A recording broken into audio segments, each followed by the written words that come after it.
ہم چلتے ہیں پھر۔ ولی نے آگے بڑھ کر اس کا ہاتھ تھاما۔ تم یہ کر لو گی نا؟ آواز میں ایک نرمی تھی جو کسی سپاہی کے لہجے میں کم ہی آتی ہے۔ فجر نے اس کا ہاتھ مضبوطی سے تھاما، سانس گہری لی اور اثبات میں سر ہلایا۔ جتنی تیاری ہم کر چکے ہیں، مجھے امید ہے میں کر لوں گی۔ گھبرانا مت، میں ساتھ ہوں۔ وہ لمحہ لمحہ دیکھ رہا تھا۔ ایک وہ تھی جو اس کی زندگی تھی، فجر، اور ایک وہ تھی جو موت کے کھیل میں اتری ہوئی تھی، منار۔ اس پل اس نے جیکٹ کی جیب سے فون نکالا، وہی موبائل جسے وہ بے ہوش کیے گئے آدمی سے لے آیا تھا۔ اس نے اس پر تیزی سے کچھ ٹائپ کیا اور سینڈ کا بٹن دبایا اور پھر موبائل بند کر کے جیب میں ڈال لیا۔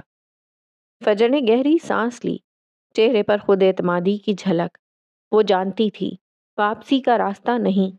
دونوں نے دروازے کھولے، ٹھنڈی ہوا اندر آئی، دور سمندر کی لہر ٹوٹی اور وہ دونوں گاڑی سے نکل کر پچھلے دروازے سے ڈیک 1 کی جانب بڑھ گئے، جبکہ اندر ڈیک کے نچلے حصے میں دھیمے سر بکھرتا میوزک فضا میں گھل رہا تھا۔ کلب کی لائٹس مدھم اور نیم روشن تھیں، جیسے اندھیرے نے روشنی سے کوئی معاہدہ کر رکھا ہو کہ زیادہ نہ چمکے۔ کرسٹل کے فانوسوں سے جھلمل کرتی زرد روشنی بار کے شیشوں پر پڑ کر ایک خوابیدہ سا منظر تخلیق کر رہی تھی۔ ہر میز پر جوئے کی چپیں، سنہری سکے اور سگار کا دھواں ایک ساتھ ناچ رہے تھے۔ وہ دونوں اب اونچی گول میز کے گرد اونچے سٹول پر بیٹھے تھے۔ منار کے فون میں اچانک ہلکی سی وائبریشن ہوئی۔ اس نے والیٹ کھولا، موبائل نکالا۔ اسکرین پر کوڈ ورڈز میں ایک پیغام جگمگا رہا تھا۔ ریون گروپ ابھی تک نہیں آیا، کچھ گڑبڑ لگ رہی ہے، اندر ہی رہیں۔ منار کی بھویں ہلکی سی سکڑی مگر اس نے شبہ نہیں ہونے دیا۔ فون واپس والیٹ میں ڈالا، گہری سانس لی جیسے اس کے اندر کئی منصوبے پل بھر میں نئے سرے سے ترتیب پا گئے ہوں۔ پھر اس نے ہلکی مسکراہٹ کے ساتھ رئیس کو دیکھا۔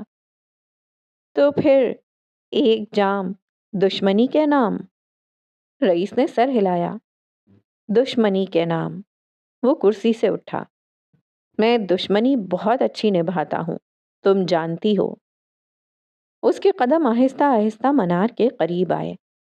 اور کبھی کبھی دشمنی ختم کرنے کے لیے بھی ایک لمحہ چاہیے ہوتا ہے۔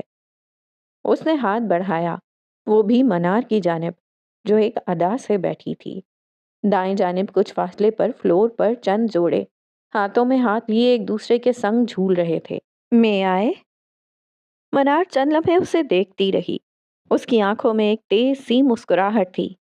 وہ جانتی تھی یہ کھیل تھا، لفظوں کا، اعتماد کا اور خطرے کا، لیکن وہ بھی منار تھی جس کے لیے کھیل ہی زندگی تھا۔ ایک رقص ہو جائے، رئیس نے ہولے سے کہا۔ اپنی موت کے ساتھ جھولنا چاہتے ہو؟ کرنا کیا چاہتے ہو؟ وہ ابرو اٹھا کر بولی۔ رئیس کی آنکھوں میں چمک ابھری۔ جو بن پایا وہ کروں گا۔ میوزک بدلا، مدھم سازوں کے بیچ ایک سلو بیٹ ابھری۔ رئیس نے ہاتھ آگے بڑھائے رکھا اور ایک پل کے تذبذب کے بعد منار نے اپنا ہاتھ اس کے ہاتھ میں رکھ دیا۔ اس لمحے دونوں کی آنکھوں میں یادوں کے پرانے عکس لہرا گئے۔ دھوئیں، ساز اور روشنی کے بیچ وہ دونوں ایک دوسرے کے قریب آئے، جیسے دشمنی کے پردے کے پیچھے ایک گہرا سکوت ہو جو کبھی انکہی محبت کہلاتا تھا۔ منار بھویں سکیڑے اسے دیکھ رہی تھی اور عین اسی پل رئیس نے ایک جھٹکے سے اسے اپنی جانب کھینچ لیا۔ اور اسی لمحے ڈیک 1 پر ایک کمرے کے دروازے کھلے۔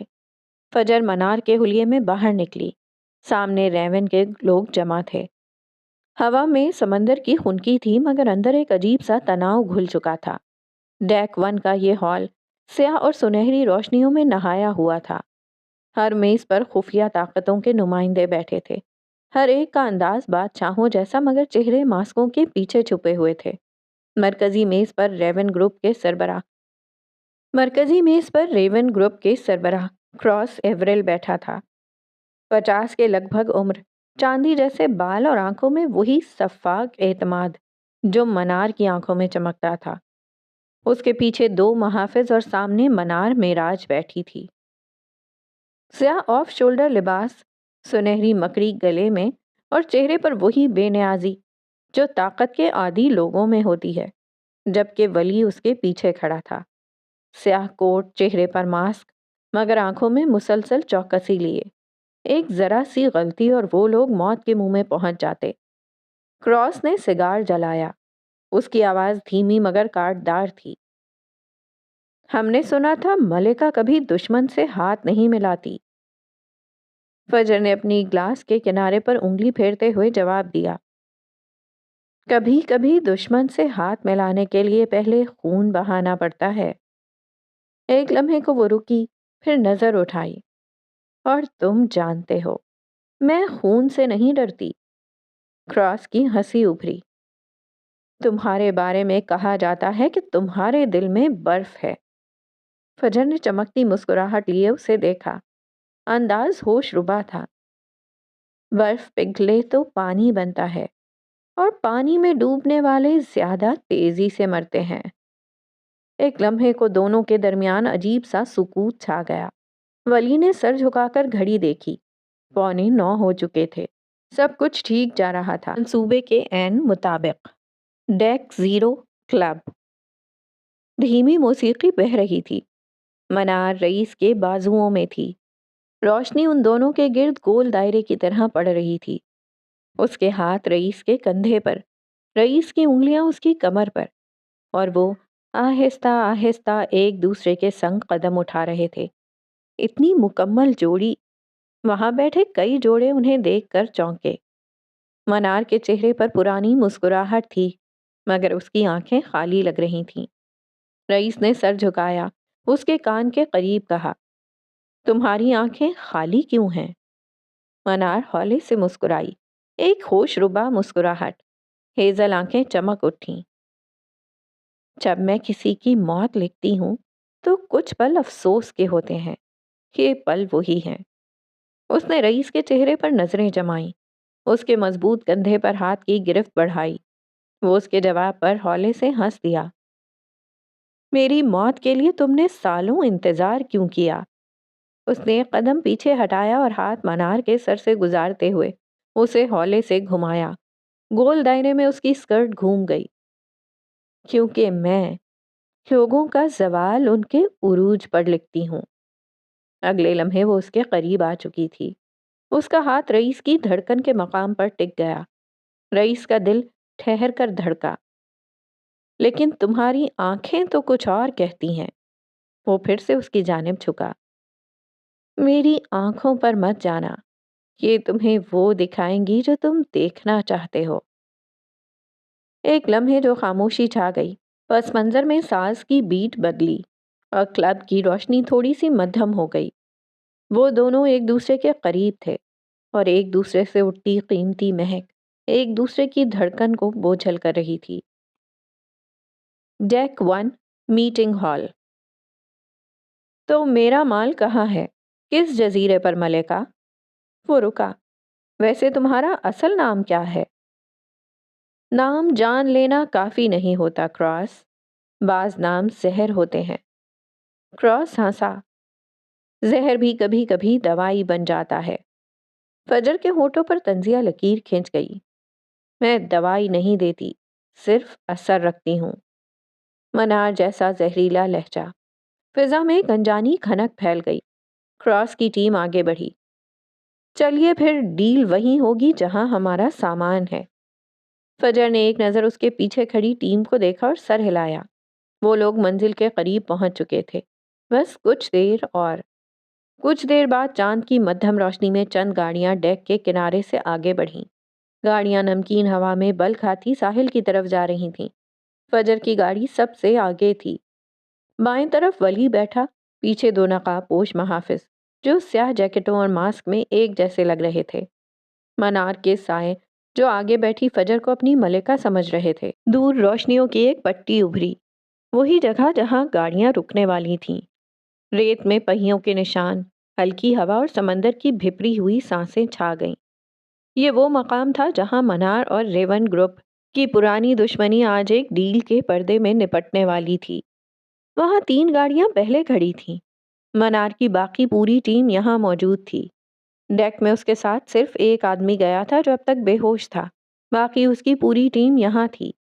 وہ اپنے وقت پر وہاں پہنچ چکے تھے، کہیں کوئی گڑبڑ نہیں ہوئی تھی، لیکن خطرہ سر پر منڈلا رہا تھا، کیونکہ منار کا فون اسی کے پاس تھا۔ اگر کسی لمحے وہ کسی بھی آدمی کو فون کر لیتی تو کھیل یہیں ختم ہو جاتا، لیکن صد شکر اسے رئیس نے تھام رکھا تھا۔ گاڑیوں میں سے ایک کی ڈگی کھولی گئی۔ فجر نے انگلی کے اشارے سے کہا، یہ رہا تمہارا مال، دیکھ لو۔ کراس آہستہ سے آگے بڑھا، ایک باکس کھولا، اندر سفید پاؤڈر کے پیکٹس ترتیب سے رکھے تھے۔ اس نے انگلی سے چھوا، ہلکی سی پھونک ماری۔ صاف ہے، وہ مدھم آواز میں بولا۔ میرا ذرہ بھی ملاوٹ برداشت نہیں کرتا کراس۔ وہ ایک ادا سے آگے بڑھی۔ کراس مسکرایا، مگر تمہاری قیمت بھی صاف نہیں لگتی۔ قیمت کبھی صاف نہیں ہوتی، فجر نے کہا، بس ادا کرنی پڑتی ہے۔ وہ خود مزید سنجیدہ اور پراسرار بناتے ہوئے بولی، ہم بھی وہی دینے آئے ہیں۔ کراس کے آدمی نے اپنا ایک بکسا کھولا، اندر نوٹوں کی گڈیاں تھیں جو رات کی روشنی میں چمک رہی تھیں۔ ولی کے ایئر بڈ میں ہلکی سی جنبش ہوئی۔ تمہیں یہاں زیادہ دیر نہیں رکنا چاہیے، یہاں سے جلدی نکلو، ٹیم پہنچ چکی ہے۔ جیسے ہی کراس کے آدمیوں نے بکسے منار کے آدمیوں کی طرف بڑھائے، ہوا اچانک کسی چیتے کی طرح پھٹ پڑی۔ ایک تیز فائر ہوا، گولی سیدھی کراس کے کندھے میں لگی۔ ڈاؤن ڈاؤن، کوئی چیخا۔ فضا میں شور مچ گیا، ریت اڑنے لگی، گولیوں کی آوازوں نے سمندر کی خاموشی چیر دی۔ کراس جھک چکا تھا، اس نے خون سے لت پت ہاتھ فجر کی طرف اٹھایا۔ تم نے ہمیں دھوکہ دیا، فجر نے کندھے اچکائے۔ میں دشمنوں سے ہاتھ نہیں ملاتی۔ اس کے چہرے پر شیطانی مسکراہٹ ابھری۔ اس کا کام پورا ہو چکا تھا، تباہی کا بدلہ، تباہی۔ مگر اس سے پہلے کہ وہ کچھ اور کہتی، چاروں طرف اندھا دھند فائرنگ شروع ہو چکی تھی۔ ہمیں یہاں سے نکلنا ہوگا، ولی نے اس کا بازو تھاما۔ چلو پیچھے گاڑی ہے۔ وہ دونوں ریت میں بچتے بچاتے ہوئے گاڑی کی طرف لپکے۔ گولیاں ان کے آس پاس ریت اڑا رہی تھیں۔ منار کی ٹیم اسے بچانے کی کوشش کر رہی تھی۔ وہ اس کے بعد دائرہ بنائے اسے بچا کر نکلنے کی کوشش میں تھے۔ سب ایک جیسے حلیے میں تھے، سب کے چہرے چھپے ہوئے۔ اس بھگدڑ میں فجر الجھ گئی۔ اس نے بھاگتے ہوئے ولی کا ہاتھ تھام لیا اور پھر اچانک اس نے فجر کو گاڑی کے پیچھے دھکا دیا۔ جھک جاؤ! اور اگلے ہی لمحے یکے بعد دیگرے 3 گولیاں اس کے سینے میں پیوست ہو گئیں۔ وہ ایک جھٹکے سے پیچھے ہٹا، سانسیں کھینچنے لگا، پھر زمین پر گر گیا۔ گولیوں کی آوازوں کے بیچ فجر نے یہ منظر دیکھا اور پھر اس کی آنکھیں پھٹ پڑیں۔ نہیں، ولی! اس کی چیخ ہوا میں گھل گئی۔ وہ جیسے اپنی جگہ پر جم چکی تھی۔ اس کی آنکھوں میں دنیا جیسے رک گئی۔ گولیاں اب بھی چل رہی تھیں، ریت میں چنگاریاں اٹھ رہی تھیں، مگر اس کے لیے سب کچھ خاموش ہو چکا تھا۔ اس کے چہرے پر ناقابل بیان صدمہ تھا، ہاتھوں کے ساتھ ساتھ ہونٹ بھی کپ کپائے۔ ولی! ولی! وہ پھر سے بڑبڑائی۔ ہمت اتنی بھی نہیں تھی کہ قدم بڑھا کر ریت پر بے جان پڑے شخص تک پہنچ پاتی۔ دیکھتے ہی دیکھتے اس کی رنگت سفید پڑ گئی اور ان آنکھوں کے سامنے منظر دھندلا گیا۔ ریون گروپ بھاگ رہا تھا، فائرنگ اب بھی جاری تھی۔ یہ رئیس سیکیورٹی کے ٹرینڈ لوگ تھے جو ولی کے قیادت میں آئے تھے، مگر وہ شخص… فجر نے ایک قدم آگے بڑھایا، اس سے پہلے کہ وہ گاڑی کی اوٹ سے نکلتی کوئی پیچھے سے آیا تھا، ایک سائے کی طرح، اور برق رفتاری سے اس کے منہ پر ہاتھ رکھ کر اسے پیچھے کھینچا۔ اس کی ابھرنے والی چیخ گلے میں ہی دب گئی۔